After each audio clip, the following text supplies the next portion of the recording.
Allora, si trova molto bene in questo ruolo però di uomo descamisato di piazza.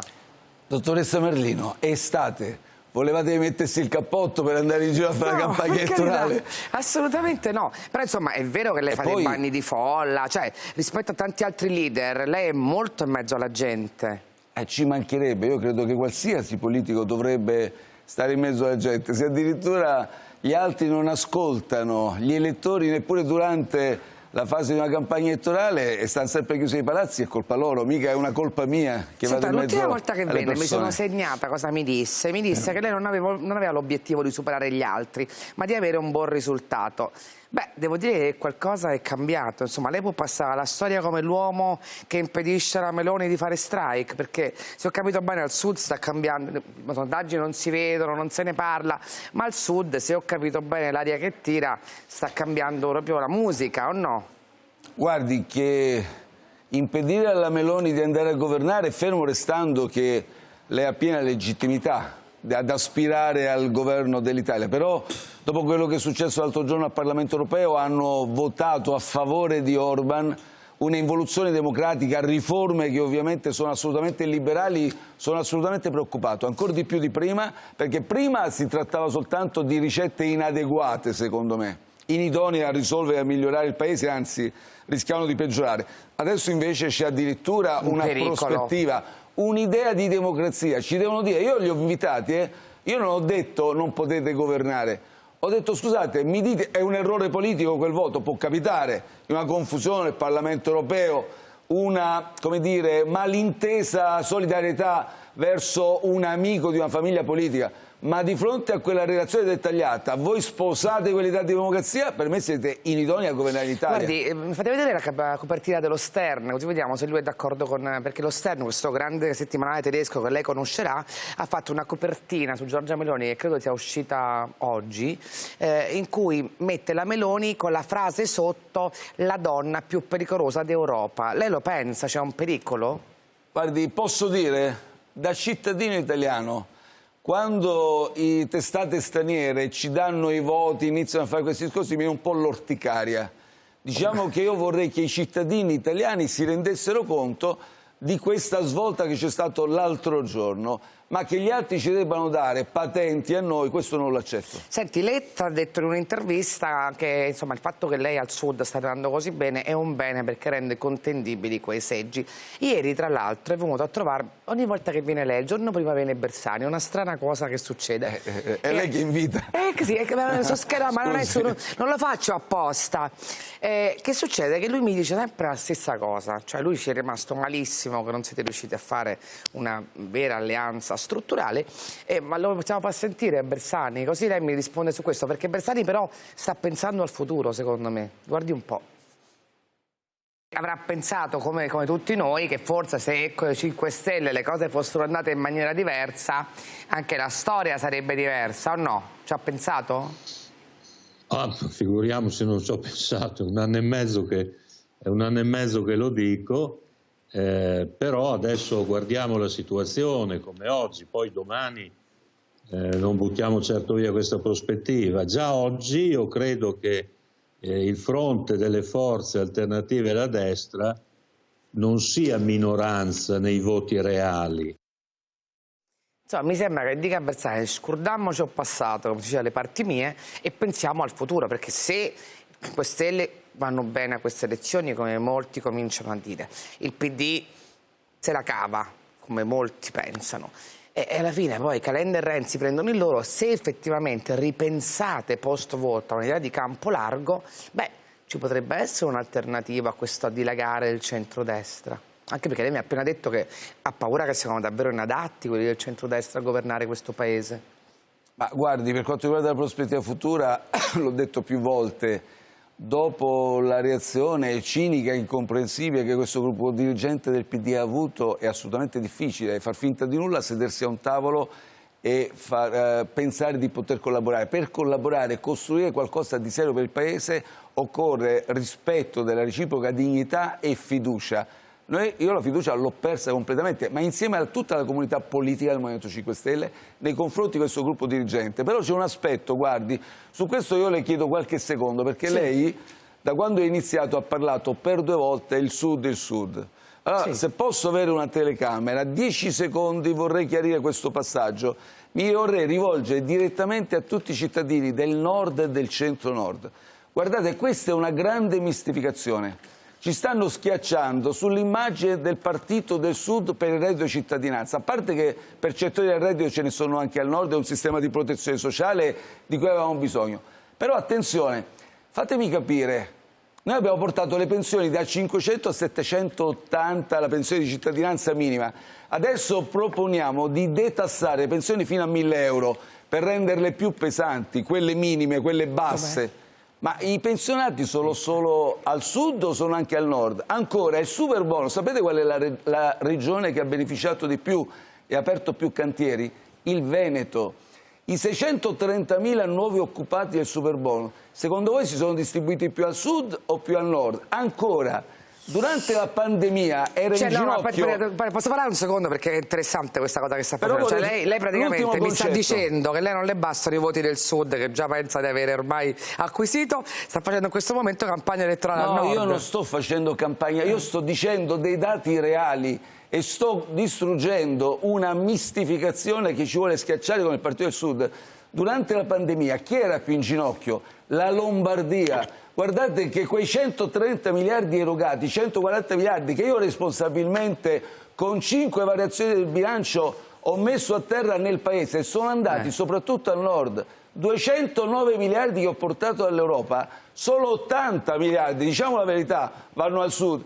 Il resto tutto al nord. Allora ditemi, un attimo, se no questa qua immagine di Partito del Sud, non cadete in questa mistificazione. Voglio tradurre un attimo. Prego. Cioè, Conte sta dicendo, guardate che al sud ho capito che mi sta andando molto bene, però io mi voglio rivolgere pure ai cittadini del nord perché penso che pure al nord possiamo recuperare pure al nord. No, ma io le dirò di più, scusi, ma noi la lotta contro i privilegi, la riduzione del numero dei parlamentari, contro i vitalizi, l'altro giorno hanno, attenzione, anziché disporsi con noi da subito per sbloccare 30-40 mila aziende che fallivano, hanno Renzi, Italia Viva, quindi Forza Italia e il PD sono votati una norma che ha elevato gli stipendi di chi guadagna già, dirigenti dello Stato, 10.000 euro netti al mese. Ma secondo lei questo è un tema, una vergogna che riguarda e sollecita una reazione solo ai cittadini del sud o anche del nord? Mi dice una cosa, perché l'ultima volta lei è venuto sempre dei momenti un po' topici qui da me, uno dei quali fu quando lei non votò il decreto aiuti perché voleva sbloccare il famoso super bonus. Alla fine l'avete sbloccato. Però, con grande fatica. Me lo ricordo, però c'è una cosa che adesso mi dicono in molti, perché poi le cose me ne continuo a occupare, che c'è un problema grande come una casa con le banche, perché stanno finendo i crediti, quindi nonostante il superbonus sia stato sbloccato come legge, molte persone hanno il problema, il terrore di non avere poi... Esatto, occorre un governo che sia lì, si chiami come ho fatto io durante... gli anni duri, i momenti duri della pandemia, le imprese bancarie intorno a un tavolo, come quando abbiamo fatto il cashback. Bisogna chiamarsi il sistema bancario, trovare la soluzione e ovviamente far rappresentare loro che se l'abbiamo chiamato 110%, sa cosa significa? Che c'è nella circolazione del credito un 10% che va a chi lo fa circolare. E prendono quei soldi. Comunque il cashback a Draghi non piaceva, gliel'ha tolto. Guardi, Draghi ha fatto una cosa, il governo dei migliori, uno si aspetta dal governo dei migliori, super tecnici, quantomeno una lotta seria all'evasione fiscale. Come primo atto di governo hanno fatto un condono fiscale e dopo ha tolto il cashback per venire incontro a Meloni e a Salvini. Era l'unica seria misura negli ultimi anni efficace per contrastare l'economia sommersa. Quindi secondo me c'ha un po' ragione Letta che dice che lei è rimasto il dente avvelenato con ma questa Draghi. È una sua valutazione gratuita. Ma l'ha sentito Zappi che ha detto no, e perché lui è sempre rimasto arrabbiato perché vede che poi fa gli stessi errori che sta facendo Letta, poi siete scollati dalla realtà nelle valutazioni. Lo vede che Letta ha un po' qualche difficoltà. Non fate queste valutazioni. Io le faccio una domanda. Che mi sta dicendo che sembro Letta? No, perché lei ha detto io la penso come Letta, scusa, ha detto la pensa come Letta e mi attribuisce una sorta di valutazione personale, un fatto personale nei confronti di Draghi. Allora le ribalto, le faccio una domanda. Mi dice una misura per cui il governo dei migliori passerà alla storia di questo Paese?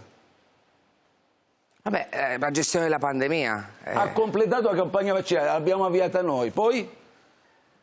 tutti i grandi vertici internazionali, Conte è sempre al si è centro. accorta che c'è un deficit di protagonismo italiano nella scena internazionale, lo vogliamo dire? Ma come il PNRR, tutti i grandi... Il PNR l'abbiamo all'80% realizzato noi, l'ha completato. Cioè, quindi Draghi non ha fatto niente? No, mi dica che ha fatto. No, sento che tutto il mondo ce lo invidia. Scusi, Draghi. lei ha parlato, lasci stare il curriculum, il prestigio non lo mette nessuno in discussione. Col prestigio non si governa, non si va da nessuna parte. Lei ha detto una secondo cosa, lei, scusi, lei è il migliore di Draghi? ma lasci stare me e lui, non è questo, non è corretto. Ascolti, mi segua.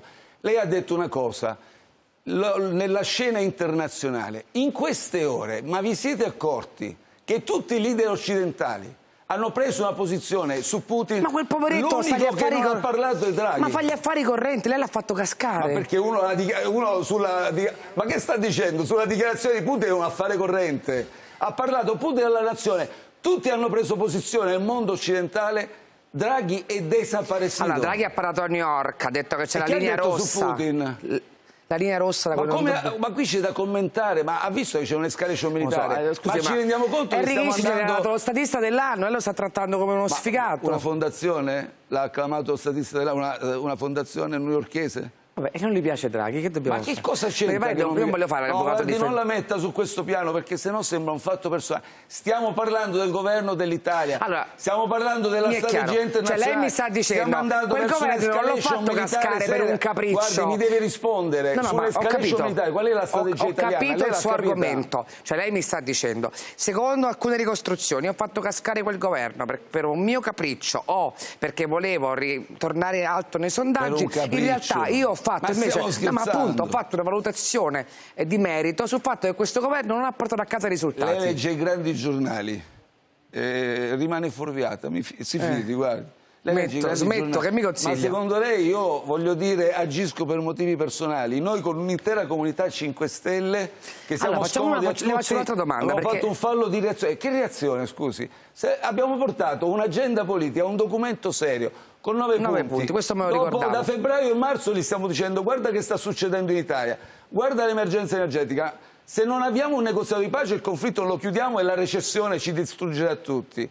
A livello europeo una strategia comune. Ho due domande per lei. La prima è, lei crede che un governo di centrodestra, che presumibilmente potrebbe essere il governo che avremo prossimamente, è un governo che può essere migliore del governo Draghi? Allora, il problema del governo Draghi è stato, come le ho già detto, una inattività, un'inerzia a tutti i livelli, interno e internazionale. Le dico solo un ultimo passaggio. Ma anche la tassazione sugli extra profitti che le abbiamo indicato. Purtroppo non le stiamo incassando, sono d'accordo con lei. Non li stiamo incassando. Sono d'accordo con lei. Ma sa perché sì, occorre una forza scomoda come la nostra? C'è sempre relativo nella vita, no? Cioè, voi avete fatto cascare il governo Draghi, lei mi stava raccontando punto punto perché secondo lei è stato inadeguato. Dall'altra parte però, queste elezioni presumibilmente, secondo larga parte dei sondaggi che hanno girato, continuano a girare, la vincerà il centrodestra. Lei crede che il confronto, ci guadagniamo al confronto? Quindi allora non andiamo più a votare? Quindi allora lei è del partito che voleva cancellare le elezioni anche a marzo, perché a marzo sarebbe presentato lo stesso problema.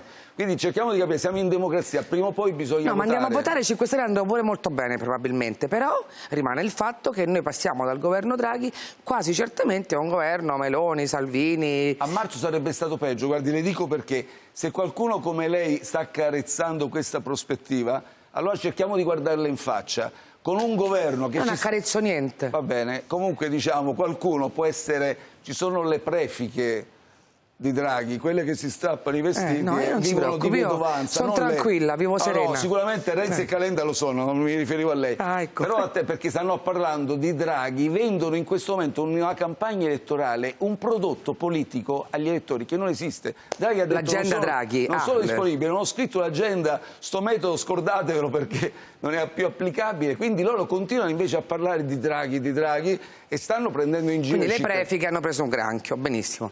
Altra domandina importantissima, secondo me. Ha parlato della guerra, del fatto che dovremmo lavorare su una trattativa perché così andiamo a sbattere.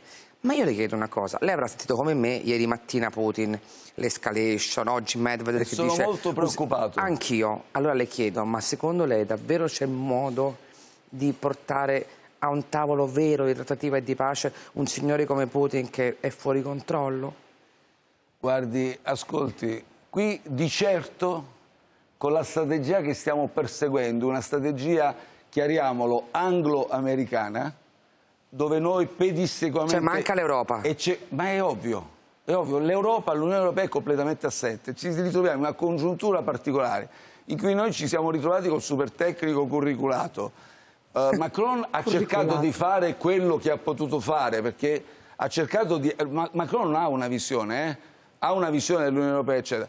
In Germania c'è stato un momento di passaggio importante da un cancellierato così prestigioso e anche dopo di grande la Merkel, esperienza, non c'è dubbio. Dalla Merkel a Scholz. Noi ci siamo ritrovati in un'Unione Europea che è completamente assente nella definizione di questa strategia. Quindi in questo momento la strategia che stiamo seguendo, noi poi su Washington cieca obbedienza stiamo esprimendo, qual è? Quella di stiamo abbracciando un'escalation militare. Ci siamo esaltati tutti per la controffensiva ucraina, rispetto alla quale mi è stato detto ma tu sei contento, e ci mancherebbe, mica voglio che in questo momento sia... Però rischia di finire male il tutto. Però il problema è dove stiamo andando, la via d'uscita qual è? Cioè allora, di certo che cosa abbiamo adesso? Il rischio di un'escalation militare che stiamo toccando con mano, lì c'è un arsenale militare, le dico una cosa, Presidente, armi non convenzionali, dove stiamo andando? Io le assicuro che la maggior parte dei italiani come me sono terrorizzati da quello che può accadere. Ma che cosa pensate? Come si esce? No, però, appunto, ma lei ce l'ha una strategia, perché io l'ho visto Macron che ha tentato in tutti i modi di parlare con Putin, Erdogan che ha fatto 3.000... La dichiarazione a mo' di propaganda risolve il problema, siccome Putin ha fatto le dichiarazioni a mo' di propaganda per cui non è favorevole. Ma lei cosa propone? A ritirarsi, quindi non... Allora che facciamo? Non inviamo più le armi? E in cambio di cioè, per capire dove ci muoviamo? Questa questione delle armi, questo dibattito assorbente in Italia è un dibattito fuorviante, ma per un motivo semplice. Lo volete comprendere che Stati Uniti e Regno Unito per loro conto stanno riempendo di forniture militari super sofisticate l'Ucraina? In questo momento, mentre lei stiamo discutendo, lì si sta discutendo... Noi non contiamo un piffero. Se mandare batterie missilistiche super sofisticate di lunga gittata che arrivano sino a Mosca e oltre. Di che cosa stiamo parlando? Il nostro carro blindato non serve a nessuno, scordiamolo. Cioè, voglio dire, mi sembra che veramente stiamo ragionando di cose lunari. Sì, forse c'è un problema di principio generale, no? Che dobbiamo stare dentro. Un'Italia, un governo che innanzitutto si chiami tutti gli europei, prende in mano la situazione a livello di Unione Europea, parli con Washington, perché si parla con gli alleati, non è che si fanno iniziative isolate. Lo sa New York, Draghi, più di così è andato a parlarci. Vabbè, non faccia battute, abbia pazienza. Allora, in questo momento serve qualcuno, un nuovo governo politico che abbia una visione strategica e inizi a dettare una linea per una via d'uscita. Così noi abbracciamo un'escalation militare, il rischio di incendio nucleare... E pensa che Giorgia Meloni è la persona giusta per fare questo lavoro? Le dico anche una cosa, qualcuno sta dicendo, qualche leader occidentale, ha dichiarato, guardate che queste mosse di Putin, la mobilitazione parziale, l'annuncio alla nazione, sono segni di debolezza. Certo, lo considero anch'io. Ma la debolezza, attenzione, qui sta diventando può essere pericolosissima. Fatemi vedere quella foto meravigliosa che abbiamo fatto, perché con Draghi non è tanto in sintonia. Però questo qui hanno fatto il mio grafico, che è un po' pazzo. Ha fatto una crasi, diciamo, tra lei e D'Alema, perché pare che invece lei abbia un rapporto molto speciale di confronto con Massimo D'Alema. Volete costruire un rapporto speciale tra me e D'Alema? Mi piace un gossip, lo sento ogni tanto, ma non certo frequentemente. Ma guardi che D'Alema è una persona di rara intelligenza politica. Ma lo so bene. Guardi che con D'Alema parlare di politica estera significa parlare con un interlocutore che sa di quello che parla. Ma mica si deve giustificare che è amico di D'Alema. E non mi sto giustificando. Se lei lo invitasse per esempio a parlare di politica estera, sulla strategia che stiamo seguendo e su quelli che sono gli scenari in questo momento, sicuramente posso dirle, conosco D'Alema da più di 20 anni e lo considero anche un uomo di rara intelligenza. Rispetto al pensiero unico dominante, rispetto agli elmetti bellicisti che si sono messi in testa Meloni e Letta, che anche loro ciecamente diretti a Washington, forse con un atteggiamento un po' provinciale, perché qui in Italia un po' tutti gli esponenti politici pensano che si può governare solo col placet di Washington. Quindi siccome eravamo in prossimità di una campagna elettorale, forse tutti Le posso hanno chiedere una sposato cosa? questa strategia. Perché mi incuriosisce questa cosa di D'Alema, non per Gossi? Perché D'Alema comunque è stato un grande uomo della sinistra, no? È stato uno che insomma nel Partito Comunista prima e poi tutte le evoluzioni, DS, PDS. Lei quindi dentro di sé, quel cuore che batte a sinistra, di cui parlavo prima ancora di diventare Presidente del Consiglio, e quel punto di riferimento dei progressisti con cui fu definito dall'allora segretario del PD, ancora sente di esserlo? Guardi, io l'ho detto chiaramente, la mia storia dal punto di vista della formazione culturale, politica, personale, e aspetti che mi stanno sistemando in diretta il microfono, mi ha spaventato. È il bello della diretta. Non si annuncia. È comparso, ha uno ragione. sta parlando concentrato ragione, sulle strategie, come un sulla fantasma. sua formazione si ritrova qualcuno a fianco. Allora dicevo, la mia formazione culturale, politica, personale, perché non ho militato da nessuna parte, è stata quella di un cattolicesimo democratico, quindi una formazione democratica. Poi per quanto riguarda l'identità che io stesso ho contribuito a dare al nuovo corso del movimento, un'identità che già c'era, era un poco però, come dire, anche un po' a tratti confusa, è quella di una formazione progressista che parla a un popolo autenticamente democratico. Allora, un'ultima cosina, devo chiedere, mi ha fatto sforare tutti i break, guarda Casalino com'è contento. Ma non ho finito, mi avete fatto sforare finito. tutti i break. Allora, fatemi vedere quella cosa che ha detto. Allora, lei ha detto una frasetta che mi ha colpito, ha detto il reddito di cittadinanza servirà anche ai politici non eletti. Ce l'aveva con qualcuno in particolare? No, ce l'ho con chi ha questo atteggiamento quasi smargiasso, quasi sbruffone, quasi... diciamo che colpevolizza la gente che è in una condizione di indigenza, che io invece rispetto. Guardi, per me un privilegiato è una persona che non ha di che sopravvivere. Chi sono questi politici merita che non molto più eletti? Mi faccia un nome, un politico che non verrà eletto. Voglio dire, ma tutti questi politici che in questo momento stanno facendo la guerra, che sono da 20 anni, 30 anni, che prendono 500 euro al mese con i nostri soldi pubblici, eccetera. Ma non si rendono conto di più di 500 che se euro non al mese. fossero eletti, siccome stanno in politica da una vita, non hanno semmai un percorso di vita professionale, probabilmente dovranno ricorrere al reddito di cittadinanza. Ce l'ha sempre con Renzi. Non glielo auguro. Ce l'ha sempre con Renzi. Vabbè, lei adesso, il reddito di cittadinanza. Lei adesso può far fare la polemica con Renzi. È Renzi che fa le polemiche con i poveri. L'hai detto senza scorta, vieni a Palermo senza scorta. Ma perché per confrontarsi, perché senza filtri. Lui deve smetterla di stare nel palazzo nei jet privati, deve smetterla di lavorare solo con il governo saudita e prendere soldi da lì. Deve venire a confrontarsi in mezzo alla gente. La trovo molto molto carico, Conte. Me ne ha dette di tutti i colori oggi. Io me le sono segnate, mi ha detto che sembro Letta, una prefica di Draghi. No, prefica non è rivolta a lei. Di tutti i colori. Guardi, prefica a lei non mi sarei mai permesso, mi creda. Vabbè, abbiamo fatto, siamo riappacificati. Corriamo in pubblicità, abbiamo fatto molto tardi. Ringrazio Giuseppe Conte, in bocca al lupo, e noi continuiamo con i nostri ospiti che stanno già tutti pronti. Grazie a lei e a tutti.